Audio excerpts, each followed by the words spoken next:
মধ্যপ্রাচ্যের যুদ্ধের সংকট যদি খুব দীর্ঘায়িত হয় এবং এখানে আমাদের যে ডায়াসপোরা আছে, যে দেখা যায় যে তারা রিক্রুটমেন্ট বন্ধ করে দেয়, এই ধরনের যে কাজে তারা যায় সেই কাজের জন্য তারা লোক নিতে বন্ধ করে শুরু করলো। অলরেডি মোহাম্মদ বিন সালমান তো একটা পলিসির দিকে এগোচ্ছেন, যত কম সংখ্যক লোক বাইরের থেকে নেওয়া যায়, ফলে সেখানে কিন্তু এটা একটা ঝুঁকির মধ্যে আমরা আছি। কারণ আমাদের বৈদেশিক মুদ্রার উৎস কিন্তু দুটোই খুব টলটলায়মান, এবং সেন্টার ফর এনআরবির মতো অর্গানাইজেশনের উচিত যে সরকারকে চোখে আঙিল দিয়ে এটা দেখানো, জনগণের মধ্যে সচেতনতা তৈরি করা, এবং এর সমাধানের জায়গাটা কোথায় কোথায় আছে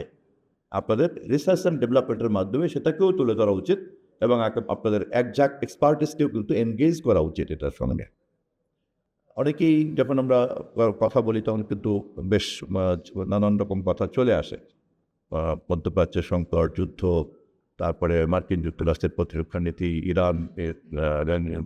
মার্কিন যুক্তরাষ্ট্র ইসরায়েলের যুদ্ধ, আমাদের এখানকার বিষয়। কিন্তু একটা জিনিস খুব পরিষ্কার যে আমাদের মতো দেশের পররাষ্ট্রনীতির মনোযোগটা সম্পূর্ণই কিন্তু আমাদের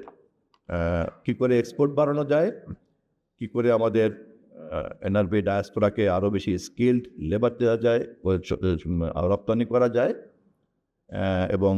যদি আমরা আমাদের এখানকার যে ইনভেস্টমেন্ট কী করে বাড়াতে পারি, এই তিনটা জায়গা মূলত আমাদের মনোযোগের লক্ষ্যবস্তু হওয়া উচিত। বিদেশ থেকে ইনভেস্টর আনবো,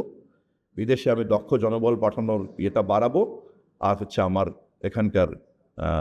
রপ্তানিযোগ্য পণ্যের উৎপাদন বাড়াবো এবং সেটাকে রপ্তানি করে, এবং এই লক্ষ্যগুলি অর্জন করার জন্যই যে ধরনের পররাষ্ট্রনীতি হওয়া দরকার আমাদের কিন্তু ফোকাস থাকা উচিত সেইখানে। আমরা জিওপলিটিক্যালি স্ট্র্যাটেজিক্যালি কিন্তু এমন কোনো পজিশনে নাই যেখানে আমরা অন্য কোনো এজেন্ডাতে আমাদের কোনো এনগেজমেন্ট অত বড় বিষয় নাই, কিন্তু যা এমনি কোনো ব্যক্তিগত বিজ্ঞ লোকরা অনেক চিন্তা করতে পারি, আমরা অনেক কথা বলতে পারেন বা বলেন, এটা এক জিনিস জানার জন্য, বোঝার জন্য, কিন্তু এই মুহূর্তে এটার যে একটা প্রায়োগিক মূল্য, যে একটা ব্যবহারিক যে একটা গুরুত্ব, তা কিন্তু অন্য কোথাও না, এই কয়টা জায়গাতেই। ফলে এটাও কিন্তু আমি মনে করি সেন্টার ফর এনআরবির মতো অর্গানাইজেশনের একটা কাজ হতে পারে যে ফরেন পলিসি বা অন্য যে কোনো পলিসিকে এরকম ভাষা না থাকার চাইতে তাকে একটা ডেস্টিনেশন দিয়ে দেওয়া, সীমানা দিয়ে দেওয়া। বাংলাদেশের যে কোনো নীতি হতে পারে, বিশেষ করে এনআরবি রিলেটেড, যেটা এইভাবে ঠিক করে দেওয়া যে আভ্যন্তরীণ উৎপাদনের এই দক্ষ জনবলের তাকে কাজে লাগানো, এটাকে ব্র্যান্ডিং করে ইনভেস্টরদেরকে নিয়ে আসা, জনবলের শক্তিকে দক্ষতা বৃদ্ধি করা, এবং যেখানে যেখানে তারা